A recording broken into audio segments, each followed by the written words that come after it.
नमस्कार छात्रों, कैसे हैं? उम्मीद करते हैं कि बिल्कुल स्वस्थ होंगे, सुरक्षित होंगे और आप अपना पूरा ख्याल रख रहे होंगे। छात्रों, थोड़ी सी हम क्षमा चाहेंगे क्योंकि मेरी तबीयत भी बीच में 4-5 रोज से बहुत डिस्टर्ब थी, जिसके कारण मैं आप लोगों का क्लास नहीं ले पाया। उसके लिए अगेन सॉरी, फिर से आप लोगों से मैं क्षमा चाह रहा हूँ। देखिएगा, पिछले क्लास में हम लोग अकबर वाले पार्ट पे बात कर रहे थे। आज उसी को आगे बढ़ाते हुए अकबर से और सारी प्रश्नों पे, जो भी प्रश्न एग्जाम में अकबर के दृष्टिकोण से बनते हैं, उन सारी चीज़ों पे हम लोग चर्चा करेंगे। छात्रों, पिछले क्लास में जो हम बात किए थे अकबर वाले टॉपिक पे, वहां पे हम लोग बात कर रहे थे बैरम खां को लेके। देखिएगा, बैरम खां के बारे में हम लोग बात किए थे 1556 से लेकर 1560 तक। तो उसी से आगे आज हम लोग बात करेंगे। थोड़ा सा एक टाइम पीरियड मैं दिखूंगा यहाँ पर, समझने का कोशिश कीजिएगा। 1560 से लेकर 1562 का समय को हम लोग देखेंगे। देखिएगा, यहाँ पर हम लोग 1560 से लेकर और 1562 के बीच का क्या प्रश्न बनता है, उस पर थोड़ी सी चर्चा करेंगे। और आपसे मैं एक बात और कह दूं कि इतिहास है, शुरू से बोलते आ रहा हूं, इतिहास में आप ज्यादा बात को समझने का कोशिश कीजिए, ज्यादा लिखने का कोशिश मत कीजिए। ऐसा ना हो कि आप लिखें और जिससे हो जाए कि आपको आगे चल के बहुत ज्यादा बोझ हो जाए। तो उस तरह का काम नहीं करना है। आपको इतिहास को समझ के चलना है, जहां से आपका प्रश्न जो है क्लियर रूप से अगर किसी भी तरह से पूछता है तो आप हल कर पाए। देखिएगा, हम देख रहे हैं 1560 से 1562 के बीच का जो है समय क्या रहा है अकबर के टाइम में। सबसे बड़ी बात है कि यह 1560 से 62 का जो 2 साल का समय अवधि है, इस समय अवधि को भारतीय इतिहास में और अकबर के शासनकाल के संदर्भ में, बात को ध्यान समझिएगा, 1560 से 1562 के बीच का जो समय है उसको भारतीय इतिहास में और अकबर के शासनकाल के संदर्भ में पेटीकोट शासन बोला गया है। आपसे डायरेक्ट प्रश्न पूछा जा सकता है कि 1560 से 1562 का जो अकबर का टाइम पीरियड रहा है, उस टाइम पीरियड को क्या कहा गया है? तो याद रखना है, पेटीकोट शासन बोला गया है इसको। कौन सा शासन? तो पेटीकोट शासन। देखिएगा, आपको यहां पर समझने की जरूरत है कि पेटीकोट शासन क्या होता है, समझने का कोशिश कीजिएगा। पेटीकोट शासन ऐसी शासन व्यवस्था है, 2 तरह का प्रश्न आपसे पूछा जा सकता है। एक तो पेटीकोट शासन और दूसरा पेटीकोट शासक। एक तो पेटीकोट शासन और दूसरा जो है वह पेटीकोट शासक। 2 तरह का बात पूछा जा सकता है, पेटीकोट शासन और पेटीकोट शासक। दोनों में बहुत अंतर है। पेटीकोट शासन और पेटीकोट शासक दोनों में बहुत अंतर है, दिल्ली आसमान का अंतर है। कहिएगा अंतर कैसे है सर? तो देखिए, आपको अंतर समझाते हैं। 1560 से 62 का जो टाइम था वह अकबर का पेटीकोट शासन के नाम से जाना गया। पेटीकोट शासन वैसी शासन व्यवस्था को कहा जाता है। पेटीकोट शासन वैसी शासन व्यवस्था को कहा जाता है जिसमें सत्ता का भले वास्तविक संचालन शासक, कोई पुरुष शासक कर रहा हो। बात को गौर से समझिएगा। पेटीकोट शासन व्यवस्था वैसी शासन व्यवस्था को कहा जाता है जिसमें सत्ता का संचालन भले कोई पुरुष व्यक्ति यानी मेल पर्सन कर रहा हो, सत्ता का संचालन भले कोई पुरुष के हाथों में हो, लेकिन उसका ओरिजिनल सत्ता का कार्य प्रारूप, सत्ता का काम चलाने का पद्धति कोई लेडीज महिला दिख रही हो। तो इस तरह की शासन व्यवस्था को हम पेटीकोट शासन व्यवस्था कहते हैं। कहने का मतलब है कि यहां पर आप स्पष्ट रूप से समझिएगा कि पेटीकोट शासन व्यवस्था में अकबर भले वहां पे बादशाह थे, उस समय अकबर बादशाह थे, लेकिन उसका शासन व्यवस्था चलाने का जो भी कार्य प्रणाली थी, वह उसके दरबार की, अकबर के दरबार की जो भी कार्य प्रणाली थी, जो भी सिस्टम थे किसी भी कार्य को करने का, वह माहम अंगा देख रही थी। कौन देख रही थी? तो माहम अंगा। आपको थोड़ा सा यहां पर बात याद रखना है। इस 2 साल के शासन को अगर हम देखें, 1560 से और 1562 के शासन को हम देखें, तो वास्तविक रूप में माहम अंगा ने ही चलाया है। 1560 से और 1562 के शासन को देखें तो वास्तविक रूप से माहम अंगा ने ही चलाया है, जो अकबर की मेड सर्वेंट धाई माँ कही जाती है। तो भले अकबर राजा थे, मुगल बादशाह थे, लेकिन सत्ता चलाने का जो भी रिस्पॉन्सिबिलिटी था, जो भी सत्ता चलाने के दौरान जो भी कार्य प्रणाली था, उस सारे कार्य प्रणाली को चलाने का काम माहम अंगा के हाथों में था। तो ऐसी शासन व्यवस्था को हम पेटिकोट शासन व्यवस्था कहते हैं। लेकिन पेटिकोट शासक किसको कहते हैं? देखिए, पेटिकोट शासक वैसे शासक को कहते हैं जिसमें किसी पुरुष शासक की पत्नी सत्ता चला रही हो। यहां पर पेटिकोट शासन में पत्नी का जिक्र नहीं होता है, कोई भी औरत सत्ता को संचालित कर सकती है। लेकिन पेटिकोट शासक वैसी शासक व्यवस्था कहेंगे जिसमें कोई शासक भले बादशाह हो या भले राजा हो, लेकिन उसकी पत्नी सत्ता को संचालित कर रही हो। तो जब पत्नी सत्ता चलाएगी और नाम का भले शासक कोई पुरुष होगा, उसका पति होगा, तो वैसी व्यवस्था को पेटिकोट शासक व्यवस्था कहते हैं। आपको उदाहरण पर लेकर चलते हैं, पेटिकोट शासक का उदाहरण क्या हो सकता है। आपने जब अकबर के आगे जब आप टॉपिक पढ़ेंगे तो जहांगीर का टॉपिक है। जहांगीर जो है, उनकी पत्नी का नाम, जैसे कि हम लोग पीछे बात भी आपको किए थे कि जहांगीर के काल में चित्रकला जो है चरमोत्कर्ष पर था, इसलिए उनके टाइम जो है जहांगीर के समय को चित्रकला का स्वर्ण युग कहा जाता है। लेकिन जहांगीर की जो पत्नी मेहरुनिसा, उनका नाम नूरजहां आगे रखा गया। जो मेहरुनिसा जो थी वह आपको ईरान की थी। मेहरुनिसा के बारे में आप पढ़े भी होंगे। तो जहांगीर की पत्नी थी। सर्वप्रथम जहांगीर जो है उसको नवरोज फेस्टिवल पर देखे थे। उसी मेहरुनिसा ने, जब जहांगीर का तबीयत इतना ज्यादा खराब हो गया था, तो उस समय जो है नूरजहां ने सत्ता चलाने का सारा रिस्पॉन्सिबिलिटी अपने हाथों में ले लिया था। तो वहां पर आप कह सकते हैं कि जहांगीर नाम के भले बादशाह थे, सत्ता का जो पूरा संचालन हो रहा था वो नूरजहां कर रही थी। तो इस तरह वहां पर जहांगीर पेटिकोट शासक कहलाएंगे। आपको एक और उदाहरण पर लेकर चलते हैं। आप जब देखिएगा तो 2010 के आसपास केंद्र में यूपीए की सरकार थी। उस समय केंद्र में यूपीए की सरकार थी और मनमोहन सिंह प्राइम मिनिस्टर थे। भारत के प्रधानमंत्री मनमोहन सिंह जी थे। लेकिन सत्ता का जो संचालन किया जा रहा था वह सोनिया गांधी के द्वारा किया जा रहा था। तो उस स्थिति में आप मनमोहन सिंह को पेटिकोट शासक के रूप में कह सकते हैं। तो वैसी शासन व्यवस्था जिसमें किसी पुरुष की जो है पत्नी सत्ता चलाए और वो पुरुष जो है स्वयं महाराजा, बादशाह या शासक हो, तो वैसे शासक को पेटिकोट शासक कहते हैं। लेकिन वैसी शासन व्यवस्था जिसमें कोई स्त्री पत्नी को छोड़कर कोई भी स्त्री सत्ता चलाए और नाम के केवल जो है शासक हो, लेकिन सारा सत्ता कोई भी स्त्री चलाए वो पत्नी को छोड़कर, तो वैसे शासन व्यवस्था को पेटिकोट शासन व्यवस्था कहा जाता है। उम्मीद करते हैं यहां तक बात समझ में आई होगी। तो पेटिकोट शासन व्यवस्था कौन देख रही थी? तो माहम अंगा देख रही थी। अर्थात आप कह सकते हैं कि 1560 से लेकर 1562 का जो टाइम रहा वह टाइम माहम अंगा ने देखा। उस समय कौन सत्ता का संचालन की वास्तविक रूप में? तो माहम अंगा ने किया था। इतना बात आपको उम्मीद करते हैं समझ में आई होगी। अब हम 1560 से 62 का जो समय है, इसके अंतर्गत हम कुछ ऐसे कार्य प्रणालियों को देखते हैं जहां से प्रश्न आपके एग्जाम में डायरेक्ट बनते हैं। हम आपको लेके चलते हैं अकबर के कुछ प्रमुख अभियानों के तरफ। भारत में अकबर के कुछ प्रमुख अभियान हुए हैं जहां से आपका प्रश्न बहुत ज्यादा बनता है। सबसे पहले आपको हम 1561 में लेकर चलते हैं। बात को समझने की कोशिश कीजिएगा। 1561 ईस्वी में 1561 ईस्वी में अकबर का पहला अभियान भारत में था। 1561 ईस्वी में अकबर का पहला अभियान भारत में था गढ़कटंगा में। आपको नाम याद रखना पड़ेगा, गढ़कटंगा। गढ़कटंगा का अभियान इसको बोला गया है, गढ़कटंगा का अभियान। 1561 ईस्वी में अकबर का यह पहला अभियान था, गढ़कटंगा का अभियान। गढ़कटंगा का अभियान, देखिए भाई, आपको हड़बड़ाने की जरूरत नहीं है। गढ़कटंगा का अभियान के बारे में हम आपको विस्तृत चर्चा करने वाले हैं, इसलिए थोड़ा सा दिल को थामे रखिए और बात को समझने की कोशिश कीजिए।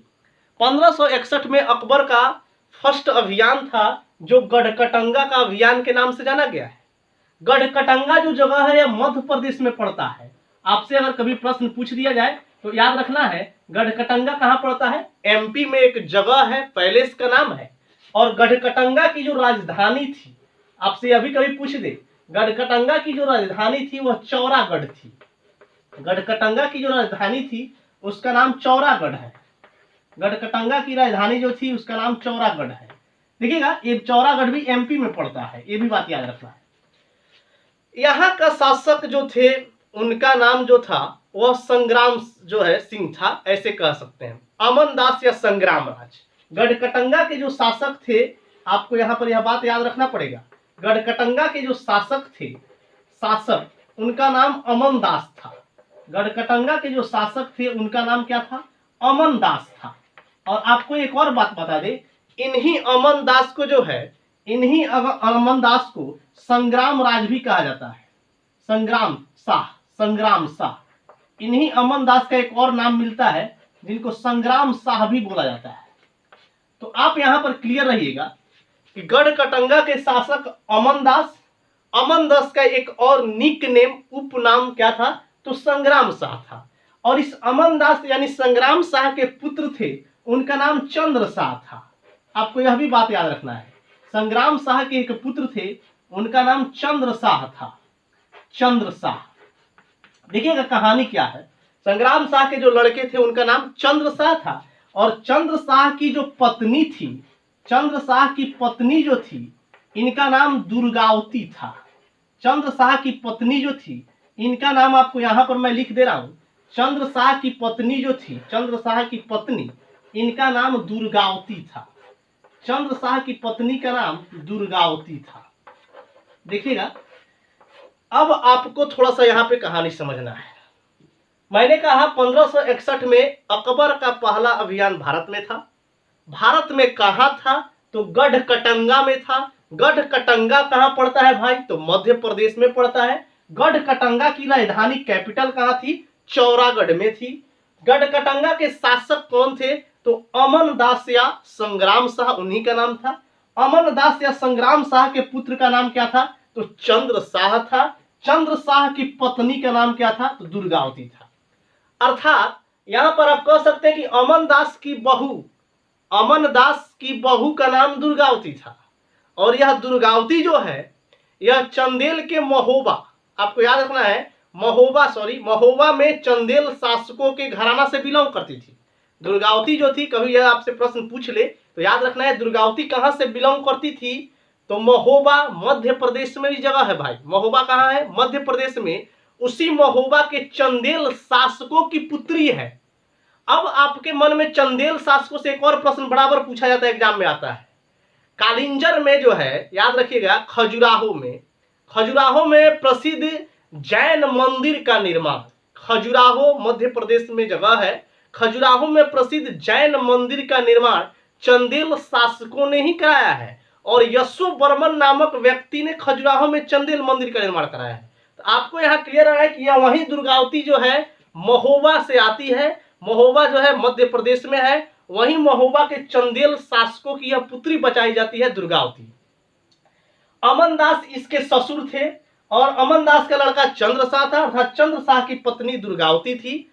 और आपको बता दे कि अकबर जो 1561 में अभियान यहाँ पर किया था, अर्थात गढ़कटंगा पर, यहाँ पर अकबर स्वयं नहीं गया था। अकबर जो है इस अभियान का नेतृत्व का जिम्मा, इस अभियान का नेतृत्व का जिम्मा जो सौंपा था, वह सौंपा था आसफ खान को। किसको सौंपा था, तो याद रखना है आसफ खान को। आपको बता दें यह आसफ खान उस समय इलाहाबाद का सूबेदार हुआ करता था। आसफ खान जो यह व्यक्ति है, यह अकबर के समय इलाहाबाद का सूबेदार था, अर्थात अकबर इसको इलाहाबाद का सूबेदार नियुक्त किए थे। और इसी आसफ खान ने जो है गढ़कटंगा पर अटैक किया था। इसी आसफ खान ने गढ़कटंगा पर क्या किया था, आक्रमण किया था।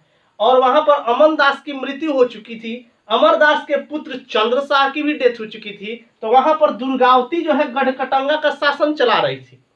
गढ़कटंगा में ससुर और पति दोनों का डेथ हो चुका था जब आसफ का आक्रमण किया था। तो उस समय सत्ता का संचालन वास्तविक रूप से दुर्गावती ही कर रही थी। आसफ खां यहाँ पर अटैक किया, सत्ता कौन देख रही थी? तो दुर्गावती देख रही थी। अटैक करने के बाद दुर्गावती जो है आसफ खां से हार जाती है। महिला थी, आसफ खां ने दुर्गावती को पराजित किया। लेकिन ऐसा बताया जाता है कि दुर्गावती उस समय के भी बहुत खूबसूरत स्त्री थी और आसफ खां दुर्गावती को प्राप्त करना चाहता था। आसफ खां जो था वो दुर्गावती को क्या करना चाहता था? प्राप्त करना चाहता था। लेकिन दुर्गावती जो है ऐसा नहीं होने दी, खुद के जो है अपने आप को चाकू भोंक कर और अपनी आत्महत्या कर ली। तो इस तरह से गढ़कटंगा पर जो है आसफ खां ने अपना अधिकार जमा लिया। उम्मीद करते हैं यहां तक आपको बात समझ में आई होगी। अब थोड़ी सी 1561 में एक और कहानी पर हम आपको लेके चलते हैं, उसको भी थोड़ा सा साथ में समझ लीजिएगा। 1561 में अकबर का दो अभियान हुआ है एक ही साल में। 1561 में एक तो गढ़कटंगा का अभियान हुआ था। 1561 में फिर उसी साल में अकबर ने एक और अभियान किया, वह मालवा का अभियान किया था। कहां किया था? तो मालवा पर जो अभियान किया था, मालवा का अभियान। आपसे डायरेक्ट प्रश्न पूछा जा सकता है कि 1561 में अकबर का दो अभियान था। पहला तो गढ़कटंगा का अभियान आप देखें, दूसरा अभियान उसी समय मालवा का अभियान था अकबर का। और आपको बता दें मालवा भी भाई मेरे एमपी में पड़ता है, मालवा भी मध्य प्रदेश में जगह है। और इस मालवा की जो राजधानी है वह मांडू है। कभी कभी आपको यह भी याद रखना पड़ेगा कि मालवा का कैपिटल कहां पड़ता है, तो मालवा का राजधानी मांडू है। मालवा का राजधानी कहां है? मांडू में है। देखिएगा, आपको थोड़ा सा यहाँ पर समझने की जरूरत है कि जिस तरह से गढ़कटंगा में शासक लोग रहे, उसी तरह से मालवा में भी शासक थे। मालवा में उस समय शासक जो थे उनका नाम बाज बहादुर था। आपको यहाँ पर याद रखना पड़ेगा, मालवा में जो उस समय शासक थे उनका नाम बाज बहादुर था। मालवा में जो शासन देख रहे थे उनका नाम बाज बहादुर था। बाज बहादुर, मालवा के जो शासक थे उनका नाम बाज बहादुर था। और बाज बहादुर की जो पत्नी थी उनका नाम रानी रूपमती था। बाज बहादुर की जो पत्नी थी उनका नाम रानी रूपमती था। रानी रूपमती था। यदि आपसे कोई प्रश्न पूछ दिया है तो याद रखना है, बाज बहादुर की पत्नी जो थी उनका नाम रानी रूपमती था। और रानी रूपमती की एक बहन थी, रानी रूपमती की एक बहन थी जिसका नाम कमला देवी था। रानी रूपमती की एक बहन थी जिसका नाम कमला देवी था। देखिएगा, 1561 में अकबर ने मालवा का अभियान किया। मालवा की राजधानी मांडू में पड़ती है, मांडू मध्य प्रदेश में ही है। वहां के शासक उस समय बाज बहादुर जी थे। मालवा के शासक कौन थे? बाज बहादुर थे। बाज बहादुर की पत्नी का नाम रानी रूपमती था। रानी रूपमती की एक बहन थी जिसका नाम कमला देवी था। यहाँ पर जो व्यक्ति आक्रमण किया है, जिसके नेतृत्व में मालवा पर अटैक हुआ है, उसका नाम अधम खान था। अर्थात कह सकते हैं अकबर ने स्वयं यहाँ पर आक्रमण नहीं किया है, अकबर का जो नेतृत्व किया गया है वह अधम खान ने किया है। अकबर का जो नेतृत्व किया है वह किस व्यक्ति ने किया है? तो अधम खान ने किया है। अधम खान, कह सकते हैं कि अधम खान जो है मालवा पर आक्रमण किया था। मालवा का अभियान कह सकते हैं किस व्यक्ति ने किया है? अधम खान ने किया है। अधम खान जैसे ही मालवा पर अटैक करता है, अधम खान जैसे ही मालवा पर अटैक करता है, वहां पर जो है बाज बहादुर अधम खान से हार जाते हैं। वहां पर बाज बहादुर जो है अधम खान से हार जाते हैं और बाज बहादुर अकबर का जो है समर्पण कर देते हैं अपने आप को। बाज बहादुर जो है अकबर का अधीनता को स्वीकार कर लेते हैं। बात को ध्यान समझिएगा, अधम खां यहाँ पर अटैक किया था और यहाँ पर आसफ खां अटैक किया था। अकबर ने स्वयं यहाँ पर जो है किसी प्रकार से युद्ध का अभियान का जो है नेतृत्व नहीं किया है, अलग अलग व्यक्तियों के द्वारा युद्ध का नेतृत्व कराया है। अधम खां मालवा पर अटैक किए, अभियान मालवा का किए, वहां पर बाज बहादुर को बुरी तरह से अधम खां ने परास्त किया। बाज बहादुर ने अकबर के सामने अधीनता स्वीकार कर लिया। लेकिन एक बात और याद रखना है कि यहाँ पर जब अधम खां जो व्यक्ति है यह रानी रूपमती को भी प्राप्त करना चाहता था। अर्थात ऐसा बताए थे कि रानी रूपमती पद्मावती के बाद दूसरी ऐसी स्त्री थी जो भारत में बहुत ही खूबसूरत थी। पद्मावती के बाद दूसरी ऐसी स्त्री थी जो बहुत ही काबिले तारीफ, बहुत ही खूबसूरती का इनका बखान होता था। अधम खां रानी रूपमती को प्राप्त करना चाहता था, लेकिन रानी रूपमती ने ऐसा नहीं होने दिया। रानी रूपमती ने जौहर कर लिया। रानी रूपमती ने क्या कर लिया? जौहर कर लिया, अग्नि कुंड में कूदकर और अपने आप को आत्मदाह कर लिया। तो इस तरह से आपको यहाँ पर भी बात याद रखना है कि यहाँ पर भी बाज बहादुर जो है अकबर की अधीनता को स्वीकार कर लिए। आपको बता दें कि रानी जब रूपमती ने जौहर कर ली, अपनी आत्मदाह कर ली अग्निकुंड में कूदकर, तो जो अधम खां है वह उनकी इस बहन कमला देवी को, रानी रूपमती की बहन कमला देवी अर्थात कह सकते हैं बाज बहादुर की साली लगेगी कमला देवी, उसी कमला देवी को पकड़ कर लाया और उससे क्या कर लिया, शादी कर लिया, निकाह कर लिया। तो यहाँ पर जो है एक तरह से आप कह सकते हैं कि दोनों अभियान आपको समझ में थोड़ा सा आया होगा, उम्मीद करते हैं। आपको एक और बात बता दें, मालवा का एक खंडहर है, कभी आप मध्य प्रदेश में विजिट कीजिएगा तो जाइएगा यहाँ पर। मालवा में एक जो है बाज बहादुर और रानी रूपमती के नाम पर एक बहुत ही विशाल खंडहर है। जब आप उस खंडहर में प्रवेश कीजिएगा तो यह दोनों के जो है संगीत प्रेमी का जो है आवाज सुनाई देगा। ऐसा बताया जाता है कि उसमें संगीत का आवाज गूंजने लगता है जब कोई व्यक्ति उस खंडहर में जाके और अपने मुंह से कुछ भी बोलता है, चूसा भी किया, कोई भी ऐसा मुंह से जब वाणी निकलेगा तो उसमें पूरा खंडहर में संगीतमय वातावरण हो जाता है, पूरा संगीत का आवाज निकलने लगता है। इस तरह से अनुमान लगाया जाता है कि बाज बहादुर एक संगीत प्रेमी थे, बहुत ही बड़ा संगीत प्रेमी बताए जाते हैं। और आपको एक और बात बता दूं कि इसी बाज बहादुर के यहाँ प्रसिद्ध संगीत के एक और प्रेमी बैजू बावरा रहते थे। इसी बाज बहादुर के यहाँ प्रसिद्ध संगीत के एक प्रेमी जो थे बैजू बावरा रहते थे, जिस बैजू बावरा और अकबर के म्यूजिशियन तानसेन में एक बार कंपटीशन हुआ था। आपको बता दें कि इसी बाज बहादुर के दरबार में संगीत के एक बहुत ही फेमस जो है व्यक्ति बैजू बावरा रहते थे। उस बैजू बावरा से अकबर का जो म्यूजिशियन तानसेन थे उनका कंपटीशन हुआ था, जिसमें तानसेन बताया था कि हार भी गए थे। चलिए आपको आगे और लिए चलता हूं अकबर के और कौन कौन से अभियान। देखिए छात्रों, यदि आपको इन सारे बातों को नोट डाउन करना है तो आप वीडियो पॉज करके स्क्रीनशॉट ले सकते हैं, या यदि आप बात को सुन भी लेते हैं तो भी आपका जो है बहुत सारा कॉन्सेप्ट क्लियर हो जाएगा यहाँ से। चलिए 1561 में हमने 2 अभियान देखा, इसके बाद हम और अभियानों पे चर्चा करते हैं कि अकबर के कौन और अभियान जो भारत में थे वो जरूरी है। देखिएगा एग्जाम के दृष्टिकोण से अकबर के 2-3 अभियानों पे और हम बात करेंगे। 1561 का दोनों अभियान देखे, 1568 का एक और अभियान पे हम चर्चा करते हैं। 1568 में अकबर का एक और अभियान था, वह मेवाड़ के खिलाफ किया गया था। 1568 ईस्वी में अकबर का एक और अभियान था जो मेवाड़ अभियान के नाम से जाना जाता है। कौन सा अभियान? तो मेवाड़ अभियान। यहाँ पर अकबर जो है 1568 में आक्रमण करते हैं मेवाड़ पर। और आपको बता दें कि उस समय मेवाड़ के शासक राणा संगा, आपको याद होगा मेवाड़ के शासक राणा उदय सिंह सेकंड थे। देखिएगा जब मेवाड़ पर आक्रमण करते हैं तो उस समय मेवाड़ के जो शासक हैं राणा उदय सिंह सेकंड है। कौन है? राणा उदय सिंह सेकंड है। आपको यह नाम याद रखना पड़ेगा। मेवाड़ के उस समय शासक कौन थे? राणा उदय सिंह सेकंड जो है उस समय मेवाड़ में सत्ता देख रहे थे। अकबर ने 1568 में अटैक किया। ऐसा बताया था कि यहाँ पर अटैक अकबर ने स्वयं किया था। ऐसे अपने साथ जो है टोडरमल को भी ले गए थे, बीरबल को भी ले गए थे, मानसेन, तानसेन, बहुत सारे लोग गए थे। लेकिन ऐसा बताया था कि यहाँ पर मेवाड़ पर अकबर ने डायरेक्ट जो है अपने खुद लीडरशिप किया था। राणा उदय सिंह राणा संगा के लड़के हैं, राणा उदय सिंह राणा संगा के पुत्र हैं, और राणा उदय सिंह सेकंड के जो पुत्र हैं वह महाराणा प्रताप हैं। राणा उदय सिंह सेकंड के जो पुत्र हैं वह महाराणा प्रताप है, और महाराणा प्रताप के जो पुत्र हैं याद रखिए उनका नाम अमर सिंह है। महाराणा प्रताप के जो पुत्र हैं उनका नाम क्या है? अमर सिंह है। चलिए यहाँ पर हम बात करें 1568 का अकबर का मेवाड़ अभियान। मेवाड़ का राजधानी आपको पता है चित्तौड़गढ़ है। यदि आपसे कहीं पूछ दे तो मेवाड़ की राजधानी कहाँ है? चित्तौड़ है। यह भी बात आपको याद रखना है। राणा उदय सिंह सेकंड अकबर से परास्त हो जाते हैं। राणा उदय सिंह सेकंड को जो है अकबर हरा देते हैं, और राणा उदय सिंह सेकंड यहाँ से किसी तरह से अपनी जान बचाकर भागते हैं। लेकिन 1572 में राणा उदय सिंह सेकंड की मृत्यु हो जाती है। 1572 में राणा उदय सिंह सेकंड की क्या हो जाती है? मृत्यु हो जाती है। यहाँ राणा उदय सिंह सेकंड जो है अकबर से परास्त हो जाते हैं, हार जाते हैं।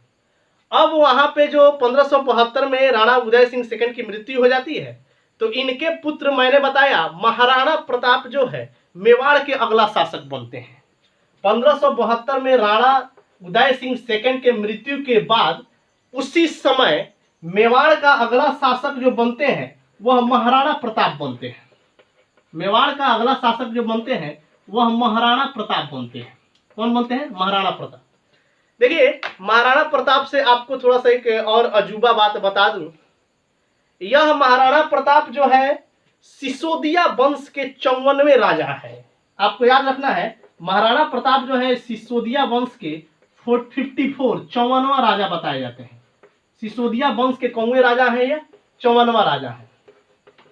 देखिएगा, ऐसा बताया जाता है कि मेवाड़ के यह शासक महाराणा प्रताप जो है सिसोदिया वंश के 54वां किंग है। ऐसा बताया जाता है कि महाराणा प्रताप उस समय के बहुत ही वीर योद्धा में आते हैं, वीर योद्धाओं की श्रेणी में आते हैं। 7.5 फुट इनका हाइट था। महाराणा प्रताप का जो हाइट था वह 7.5 फुट का था और यह 80 किलो का बॉडी आर्मर पहनते थे, 80 किलो का रक्षा कवच पहनते थे। और आपको बता दें 25 किलो का इनका जूता था, 25 किलो का यह जूता पहनते थे, 60 किलो का यह तलवार चलाते थे और 40 किलो का यह भाला चलाते थे। आप समझ सकते हैं कि कितना विशाल योद्धा थे महाराणा प्रताप। यदि आज भारत में यह होते तो सारा ओलंपिक जो है कह सकते हैं भारत में ही आता। तो यह महाराणा प्रताप का कुछ खासियत था। महाराणा प्रताप के घोड़ा का नाम चेतक था और इनका एक हाथी था जिसका नाम राम प्रसाद था। इसी महाराणा प्रताप से अकबर ने 1576 में हल्दी घाटी का युद्ध, जो अकबर और महाराणा प्रताप के बीच अभी होगा, 1572 में सत्ता संभाले और हल्दी घाटी के युद्ध में महाराणा प्रताप को अकबर जो है हरा देते हैं, बुरी तरह से परास्त करते हैं। लेकिन महाराणा प्रताप का जो सबसे समझदार घोड़ा कह सकते हैं चेतक, वह महाराणा प्रताप को किसी तरह से वहां से युद्ध स्थल से निकालकर जंगल की ओर लेके जाता है। कुछ समय बाद 1597 में जो है महाराणा प्रताप की मृत्यु हो जाती है। चलिए हम लोग कल और अभियानों पे थोड़ी सी चर्चा करेंगे, क्योंकि बीच में मेरी भी तबीयत 4-5 रोज से खराब थी, जिसके कारण आपको वीडियो कंटिन्यू नहीं मिल पा रहा था। लेकिन अब जो है आगे से आपको कंटिन्यू रूप से सारे जो है सब्जेक्ट वाइज वीडियो मिलने लगेंगे।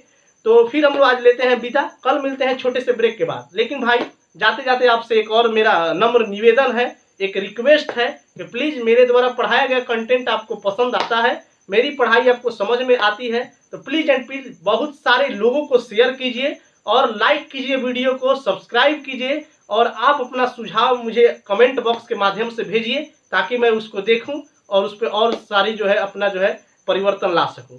चलिए बहुत बहुत धन्यवाद, मिलते हैं कल फिर छोटे से ब्रेक के बाद।